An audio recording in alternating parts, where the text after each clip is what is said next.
We are sketching. We are doing our usual on Inking. Wednesdays. Inking. So you are inking, Yes. using your technique of, oh, I'm causing that problem. There we go. We good? I had to turn the Sorry, sound I'm, off I'm on the. grabbing my iPad. I'm actually across the room. So today at work, I had I had to do a presentation. At my work, we do my work. One of the big things we're into is employee recognition. I mean, it's something that we do as a business. We do that for other Yeah, companies, that's what you're. and so we're big on that at my work, of course.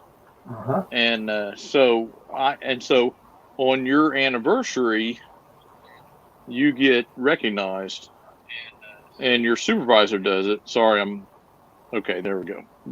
Have my iPad out, so I can see if anybody chats or anything. Yeah, you're Uh, doing what I was doing. Yep. so I had to do a so I had to do a presentation, or I had to recognize one of my employees today, and I'd write a little thing about him and talk about him, and and that went really well. I've kind of volunteered slash been recruited to become a brand ambassador for the company, which means at some point I will go out and speak to people about the company and what we do. So this should be interesting. And I felt like today was kind of an audition for that. you know, Yeah. not as such, but and I think I did pretty good. And I'm not really sure why I'd even want to do this necessarily, but I agreed to do it. It's one of those, if I don't do it, who's gonna do it kind of Well, things. yeah. Yeah. I mean, it's one of those Uh, things that it's a good skill. I mean, Scott Adams would just call it part of your skill set and part of your basket of skills or something. yeah, Whatever you can do. Yeah. I mean, unless it's just a complete waste of time, get good at things, and before you know it, there probably can't be anything better than being on your toes as a speaker. And anything that makes you better at that I think that's true. is going to help. I mean, think of all these uh, public figures that we allegedly despise. I mean, if you ask anybody, they act like they despise them, but they despise them just because they've got a certain camp Yeah, they're in or whatever. And those people that we tend to kind of like despise have got usually just that one arching talent. They're pretty good in public, and you don't have to be good at yeah, anything else. If you all of a sudden you're the guy that can be right. the guy that everybody is recognizing as taking the gavel or whatever. It's obviously, I mean, Well, and here's what I would say. well, say Yeah. it quick. I mean, otherwise, what are we fooling around here about? I'm kidding you. Oh, I'm saying like, oh, hey, I thought you were good at I this. thought I thought I'm kidding.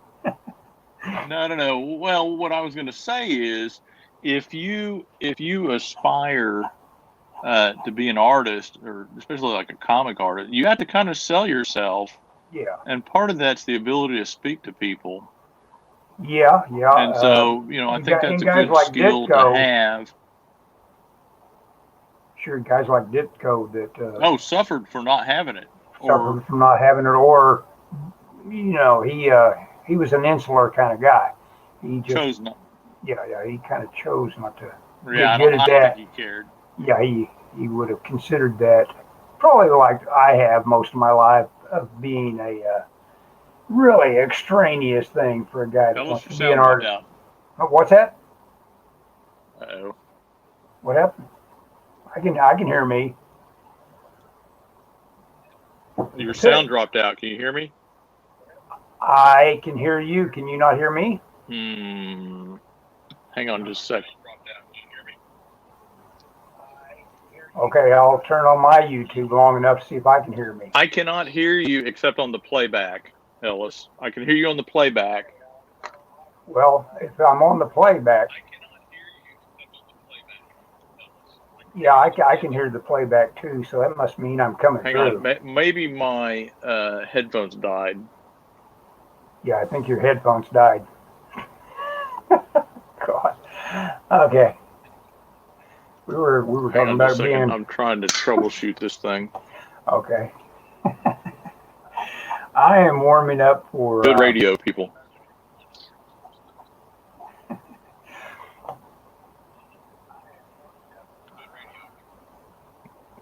Yeah, I got no sound. Hey Scott, turn on your YouTube then so I can communicate with you. Or I can hear you through the YouTube thing, but I I'm gonna will. leave this and then come back in. Okay.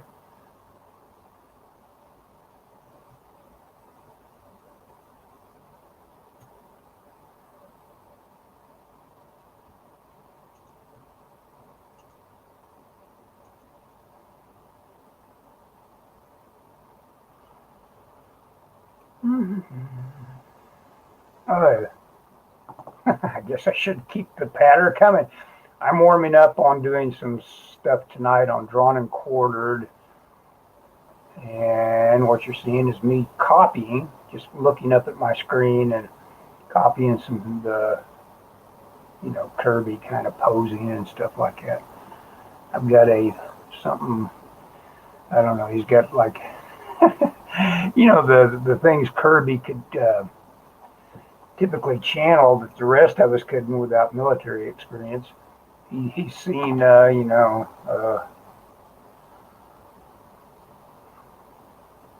guys that could arrest you. What are they called?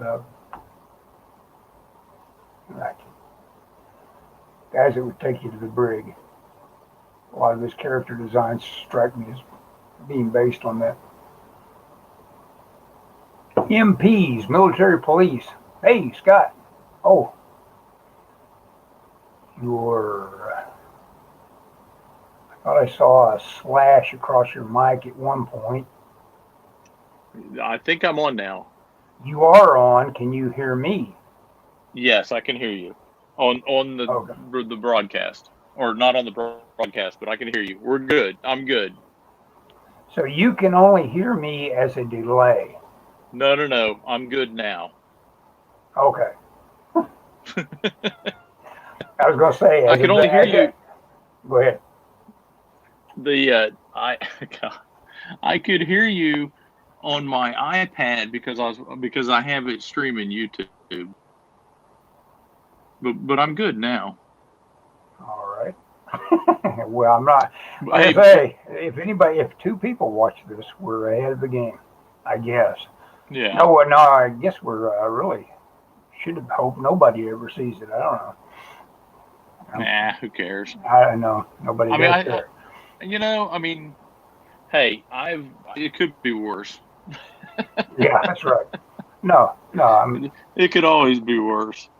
I was explaining, filling in the gaps that I'm just straight up looking at my screen and copying and paint, and I'm filling the sketchbook up too with oh yeah, random sketching. Boy, I really got that neck socketing wrong.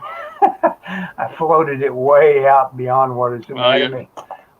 Handle. Well, it looks like you lost his spot. Now he's looking over his shoulder. Yeah, he's way too far out there. But it's a doodle. Yep. Well, yeah, it's coming straight out of ink. You gotta, you know what you did. Oh yeah. So tonight on Drawn and Quartered is Kirby doing I guess. So is there? Go ahead. And you're on. You're going to be on, or you're? in the wings. I am definitely on. I That said, is right up okay. your I wheelhouse, man. always ask these guys, I say, you got somebody else that you want on, let them fly. Well, that's don't do that. You Yeah, gotta yeah. claim your No, no, no. dog. I prefer it. It's work as far as I'm concerned. Yeah, but you make money at it. Well, I have made money in the past, yep. Well, I Those mean, Friday night auctions, those are pretty good that all, Mike throws those. all drawing is work. I mean, you could just, Oh yeah, not. that's true. Yeah, I mean, I mean, going to work, yeah. if I it mean, means money, that's why they call it work. so I did this presentation for this guy today, right? Right. And without going into too much detail, one of the things I said was he loves to draw and he will draw anything. And Yeah. I said, and that sounds obvious for an artist. I said, but the problem is in our department, sometimes you're drawing a building and it has a million little windows or a tank with all these little treads and and everybody's laughing. And I said, sometimes you just don't want to do it. And I said, but this guy always never complains. That's a And then good. today and that was a big part of my thing is how he never complained, and then today he was complaining. But then he told me later Came over he and had a drive. headache. He said, "Yeah, no, not really, just a little bit, just minor complaints, no big deal." But the thing went good. So before I forget or get kicked off again or whatever, I am considering not taking my car into the shop on Friday Okay. because it is not making the noise, and I don't feel like paying them. Yeah. They can't even tell me how much it'll cost to look at it. And if I don't think it's going to make the noise, I don't want to pay them to Yeah. not Don't find anything. exactly. Well, that frees me up from a big round trip downtown and back, and that sounds good to me. Well, but But are you do you you still tell want to me if it's. you still want to go with me? Do you still want to meet me downtown? Oh, I guess I've done the infantry museum enough. I don't guess so. So Oh, you're not going you're not meeting me? Okay. no, I guess not. Oh, okay. That's fine. I mean, you didn't have to. I didn't know you were doing it just to pick me up. I thought you wanted to hang out, but that's okay. uh, Well, I tell you what. Let no, me no. ask. I mean, it's not a question of owing you either, which I almost immediately said. But I do owe you. I mean, You don't know. if you've got You a don't. thing you need for logistics, I can help you out on it because you've been a lot of Well, help to I me in the appreciate past. that. So Well, thank you. I appreciate that. so I was thinking about giving you some. Okay. Well, I don't think I'm going. I am probably going to go to the infantry music because I'm off. So I'm going to go do some stuff. And you're welcome to join me. And I will probably shoot you an email the night before and give you my plans. Mm-hmm. And if I drive my car tomorrow and it makes noise and I change my mind, I may contact you. But I will let you know tomorrow night. Tomorrow night I will send you an email with all. All right. And if you want to join me, Sounds good. you're always welcome. Every time I go somewhere that you normally go with me or occasionally go with me, and you're not there, it's without you. No, that's cool. You can focus on what you want to focus on and absorb exactly how much of it you want to focus on, and that the infantry museum is cool. I should do stuff like that for myself, for just that reason that I might come in and just stand transfixed in front of Browning automatic rifles. It's got a lot of cool stuff. Oh, I mean, yeah. I as a guy that hangs out on Hickok 45 and watches a guy shoot guns and tell me all about how guns are built and how great guns are.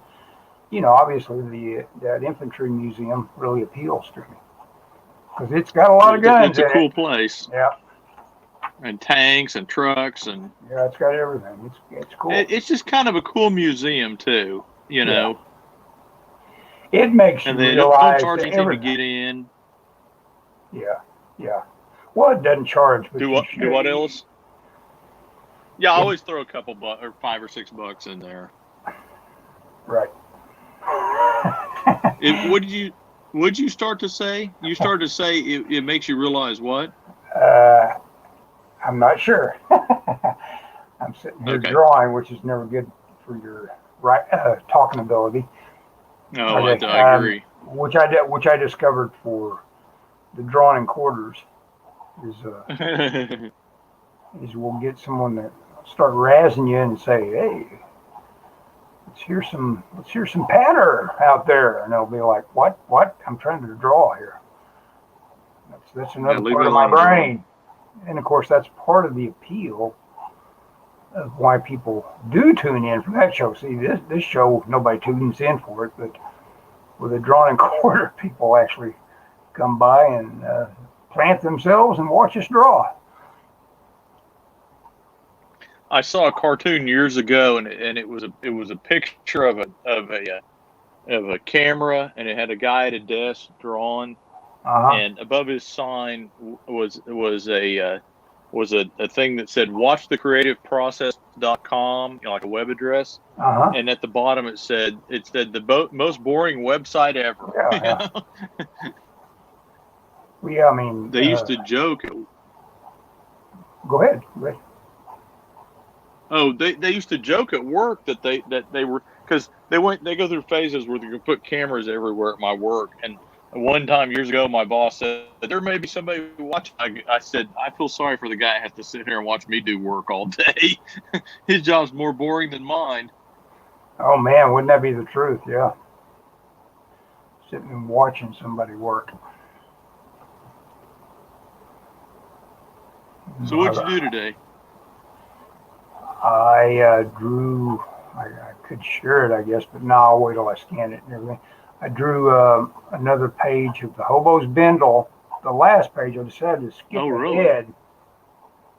Draw the last, since I'm down to 2 pages. I drew the last page first, and it came out pretty good. I decided I need a mirror all the time, handy for expressions, because it's just like what an animator would do. He's got to have a ready access to, you know, making goofy faces so he can do them in his drawing.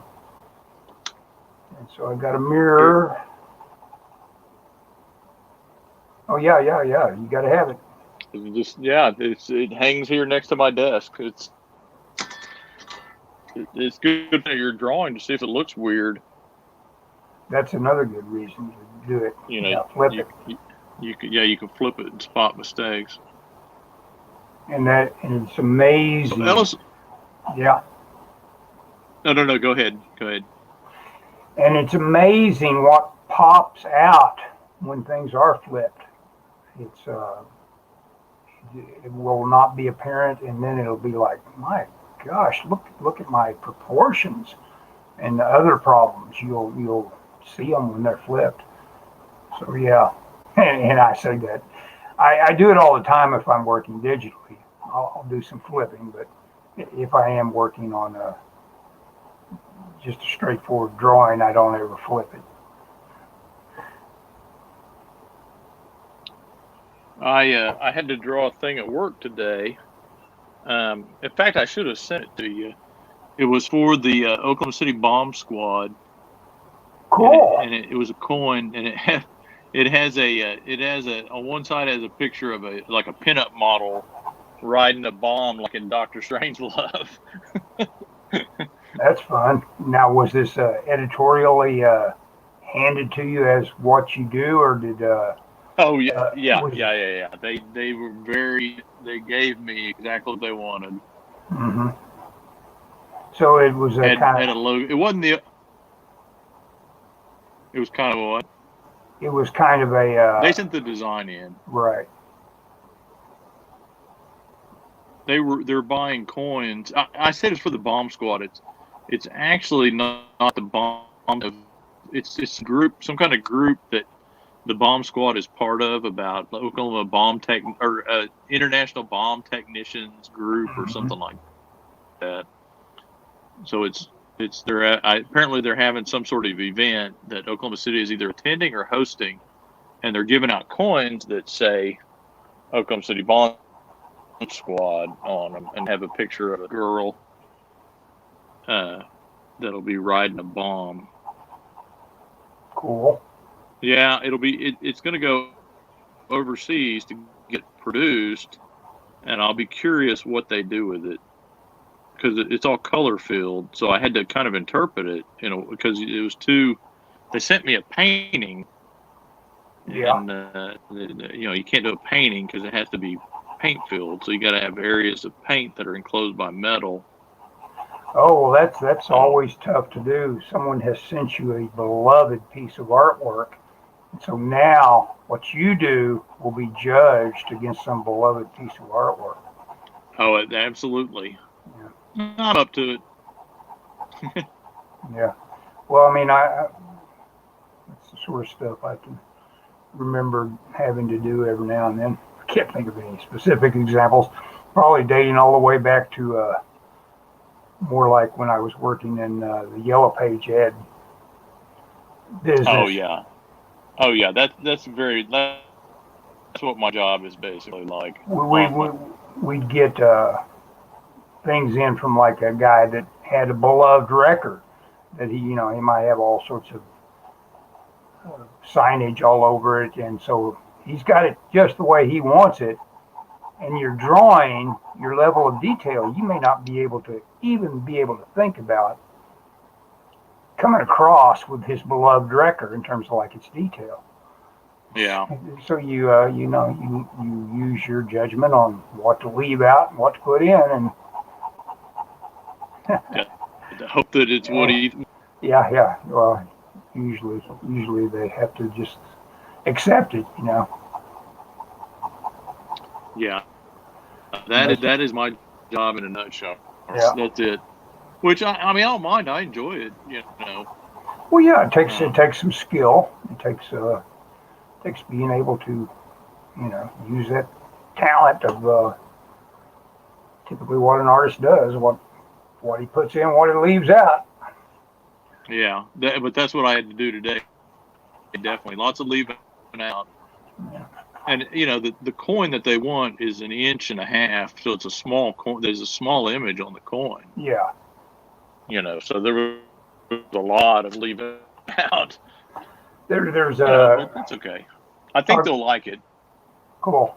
So you just captured some of the, again, resemblance would just be pretty much impossible. On that. Yeah. Oh, what I did is what I tried to do is rely on that kind of the aesthetic of putting the curve, and I don't have to draw the detail on the arm if I do kind of a curvy arm, and Mm-hmm. The bad thing is I'd have got it, they'd have been up a creek. They don't draw as much as I do. Oh yeah, someone that doesn't take on the drawing task often, huh? Yeah, well, they do through work, but they don't. I mean, they don't sit here and draw comics all night. I work with a guy that's a pretty good cartoonist. I remember when I just returned back from California, and I was kind of like, coming back as how I came back. I was just pretty much forced to come back by being pretty much bankrupt. And ran out of town by the morals police. Yeah. Yeah, basically the elites ran me out. But anyway, I show up, and so I'm thinking I can reconnect with guys I used to know 20 years ago. 2 of them were dead. The 2 main friends I thought I was going to be connecting up with, and one of them was the guy I used to work with at the phone company Yellow Page ad thing. I thought, well, that'd be a great thing to do, is get in touch with him again. I forget how many years he'd been dead, and he wasn't significantly older than me. Yeah. Some of these guys that did a little too many recreational drugs. You can say that marijuana doesn't hurt you, but it can can do its thing. I mean, think how well, I don't know. You probably have, I don't know if you have zero experience with pot or not, but Nope, never smoked it. you never smoked it. Okay, that's good for you. Your brain is just that much less likely to Well, have been scrambled. well, But I'll tell you, a lot of my family are addicts, yeah, and you know, it's easy to be an addict. Yeah, I'm convinced that my family, I'm probably prone to addiction. So you know, yeah, it does. It adds nothing to a life. All it is, it's always just going to be about escapism. And of course, that's another thing you can kind of use as a predictor is like how much of an escapist am I? If you want to get an early preview of whether or not you ought to be doing recreational drugs, you spend all your time reading comic books and books, and of course that I don't know. Maybe they should counter each other. I don't know. But well, you might yeah, be a little bit of an escapist if you're watching movies a lot and don't really have any like firm goals as a learn to code kind of guy. You know what I'm saying? yeah. Well, I don't know. I mean, Use that brain. It's well, that's my thing, and that's my thing, my experience is nothing. So I'm not the one to say this, but like I told a friend of mine, I don't know anyone that ever told me, well, I was kind of dumb, and then I started using drugs, and it made me smarter. You yeah, know, yeah, no. Now I mean, If you you're could Joe argue maybe that Rogan, it doesn't affect. yeah, it What? affects you. Yeah, if you're Joe Rogan and all you got to do is write jokes and pot maybe makes you a little funnier and a little sillier, and it does. Now the danger there is you tend to think everything's funny when you're smoking pot.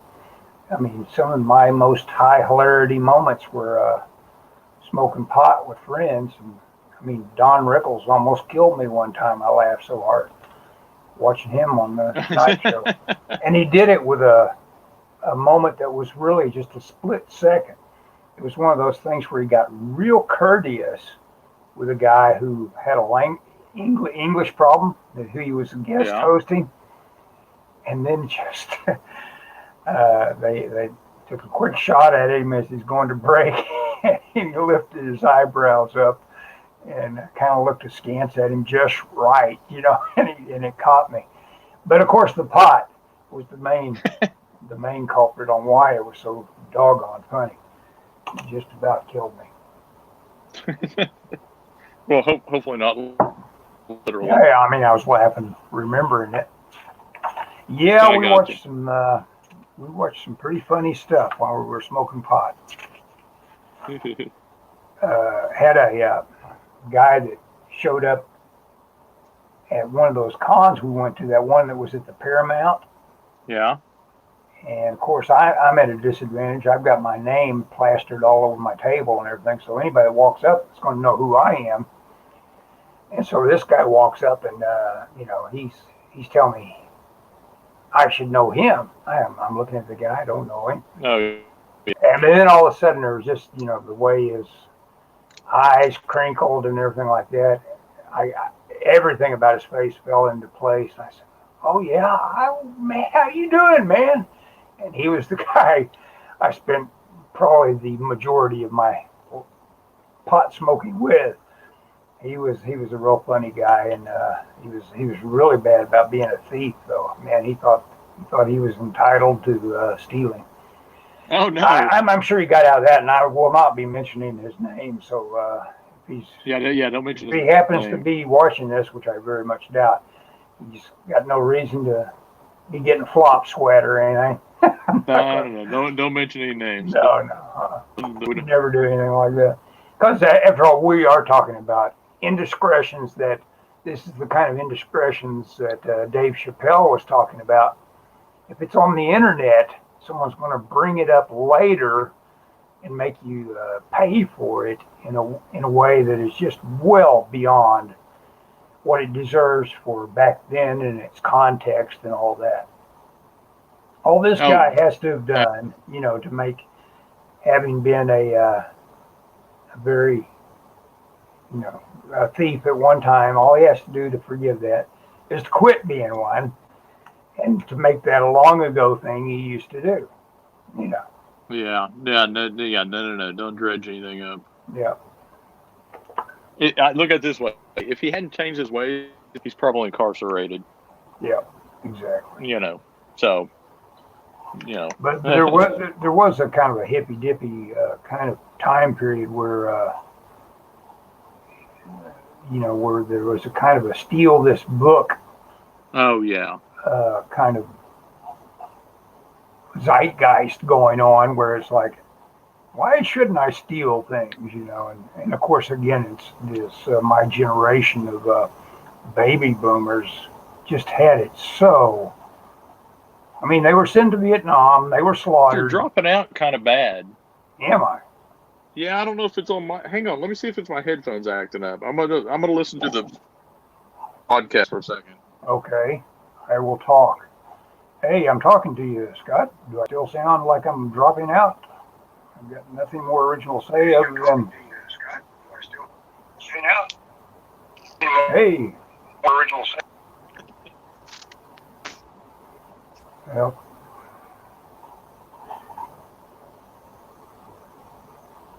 I'm doing another quick Kirby thing. Just working my way through a page of his, which I think is probably the demon. No, it's probably a Thor. Yeah, those are. I'm looking at 4 characters here.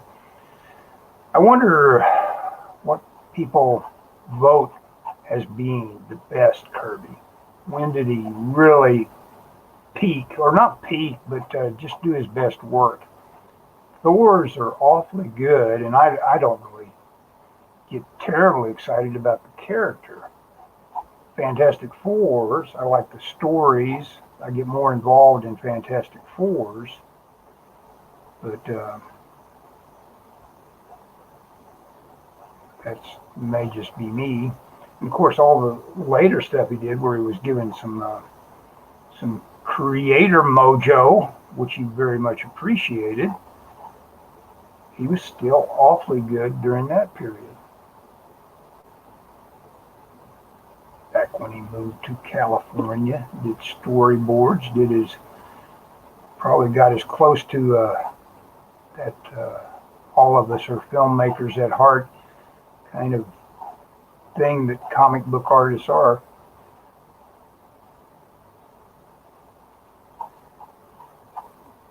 Of course, the kind of filmmaker that Kirby was best at stepping into the shoes was just doing the visuals, of course, for animation, and I believe that's what brought him out to Thousand Oaks. I actually got to visit Kirby's house because of my connection to the founder of the San Diego Comic-Con, a guy named Shel Dorf.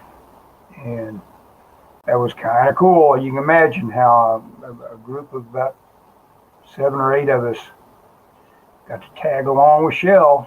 I mean, Kirby knew we were coming, so no big deal. And Shel had done this a couple of times too, apparently. And Kirby got to meet his audience, and his wife Roz bought pizza for all of us. So I have wandered through Kirby's house. At that point, though, he was done. This is that late. He's no longer pumping it out. So, but he was a happy man. Had his loving wife, and boy, I tell you what, I'm not hearing you, Scott, at all if you're saying anything. I'm just talking so I can pump out sound to you in case you're interested in feedback from the web, the YouTube. Hey! So anyway, that happened in my life. That was the San Diego part of my life. That was fun. Early part of San Diego life, because talking about people that died, Shel Dorf died within how many years of me living in San Diego? He probably was around for about 15 years. he was around long enough for me to see him. Inexplicably to me, there's all sorts of little things that you can never know the dynamic going on because you aren't close to it. But Shell really ultimately came to resent all the people that were the pros left behind at the con. And he, obviously he just was no longer considered the guy. You start something and it grows beyond your contribution to it, basically. And everyone knows how big San Diego Comic Con is. It's not like we were little local cons, but yet when Shell started it, that was exactly the template he was using from his experience in Chicago that he brought with him. He had been a organizer in, Shell was like the original, maybe the biggest fanboy on earth. If he wanted to get to know, I'm leaving Scott out maybe. Hey, I guess I have to add you to the stream. You must have went out and came back or something. Is that what happened? Did. I don't know what's going on. Well, one thing that's happened is we had that big storm the other day. You think that's it? Well, there's a lot of people around here without power in my neighborhood. Well, that would be bad. That's bad. I've been without power for about a week due to these doggone storm events we have here. It's no fun. The traffic has been terrible because there's so many lights out around town. It took me forever to get home. Yeah, that's another thing I'm not missing about Friday is getting out about rush hour to bring you back to the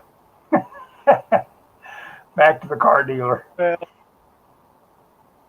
I would. I could make do. Now don't make that the memory foremost in your mind whenever you finally decide. You know what? I am taking this into the dealer. We'll go if you decide you're going to the dealer. Yeah, no. I'm not. I'm not taking this personal. Just because. No. I appreciate it. You were quick to agree to pick me up. You know what? I seemed like I was the go-to guy for taking people to LAX. And you get to where and it's funny, as much as I loved our little airport out here at Will Rogers, part of my love of it is my memories of LAX. It's like, wow, this is a dream. Look how small and easy to get around in this airport is. And I just loved it for that reason. I was templating my memories of LAX over the top of what. Love it because it's not LAX. Yeah, that's right. Yeah. And okay. Not because you were fond of LAX. Oh no. LAX is hard to get in and out of. I never will forget there was this girl I really would just like to know everything about her, whoever she was, that left her car and just decided, and this was before 9/11, of course, and all that, and she just decided it would be good to just like, okay, I've got a flight to make. I'll just leave the car and right there close to where I need to get in the terminal and just get out of here. No, that's the way she did it. And she let them sort it out themselves, It's like it must have been a rental. It must have been something. I was going to say a owner or a rental or a lease or something. Yeah. Can you imagine? It's like, how could you imagine that's how things work? But, there's... Yeah. I could leave my car right here, right? Yeah, you can almost guess her personality would be someone who was used to being getting her way. I think she was on.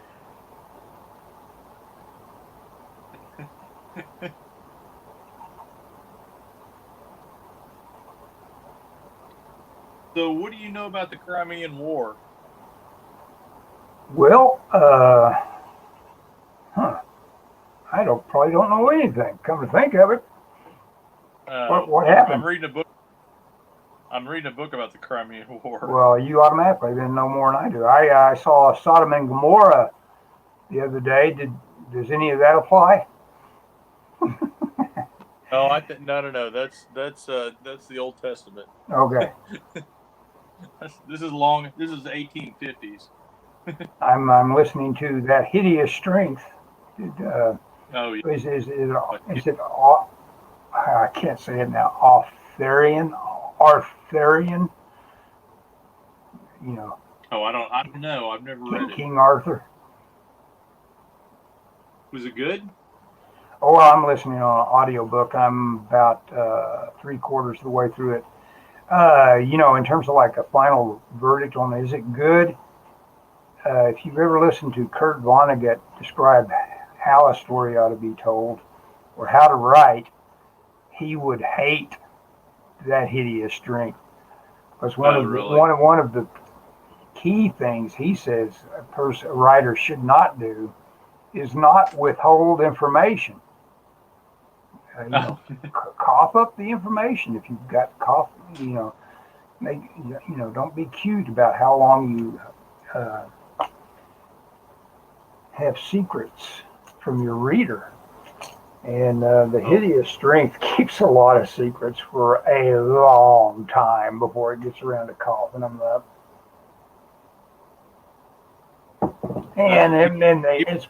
But I guess and of course, it's also part of a trilogy, right. which is fascinating because it's written so differently than the other two books, which didn't withhold anything. You are on your way to Mars and Venus, pretty short order, in Paralandra and out of the Silent Planet. Have you read? I haven't read it. You've never read? I've read it. I recommend the audiobook. It's easier to take. Yeah. Well, Scott, you know what? You're coming in and out again to me. That means that probably we're about to have technical difficulties again. Tell us what you're doing, and then we'll call it a night. Okay. What I am doing is I am working on Heaven's Rejects, a comic that will hopefully come out before too long. I need to get the first 4 issues done. I'm working with a writer named Greg Wright. It will probably come out through a company called Source Point Press. They publish a lot of Greg's books. We have a handshake deal that they'll publish it. We don't have anything in writing. I've got to get. They want all the issues done before they'll start putting it out. So they've unfortunately they've kind of moved the goalpost on me a little bit. When I first did it, it was first issue, and then it was get through the second issue, then it was halfway through the third, and now it's like, well, we want to see it all done. So Wow. I'm working on that. Yeah, it's kind of a drag, but I feel like they've committed to the project. They just want, and the bad thing is, once I get this done, I have no idea what I'm going to do for the next several months after it starts coming out. Yeah. And I was hoping it would be at that point, man, it is time to do your own IP. I mean, quit messing with acting like you need writers. Well, I can understand connected writers. Yeah. Yes. Well, and that's what the publisher told me at New York when I met him. He said the problem, he looked at my work and he said the problem is you need to find a writer that's at the right level. He said you're working with writers that are trying to then go out and pitch your stuff. You find a writer that has connections and's got a track record, but isn't so big that they don't want to work with you. Mm-hmm. And so he introduced me to this writer, and it's been great. I love working with the guy. It's just I got a lot. There's just not enough time. Yeah. That's really the thing.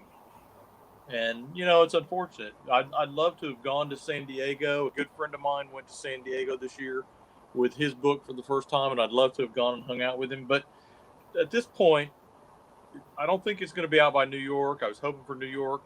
I know it'll be out by next year's San Diego, so that's what I'm shooting for. Cool. Anyway, Ellis, it was good to talk to you. I'm sorry that we got a crappy connection. Well, that's all right. We worked through it, and the other thing you do well is your own podcast. So whatever you're doing for that, of course, there you're just recording and then uploading later. Right. You aren't trying to stream. Streaming has got its own built-in problems. Exactly. And we'd be smarter if we did this, and then I edited it, gave it a quick lick, and put it up. So anyway, okay, well, I'll see you later. Ellis?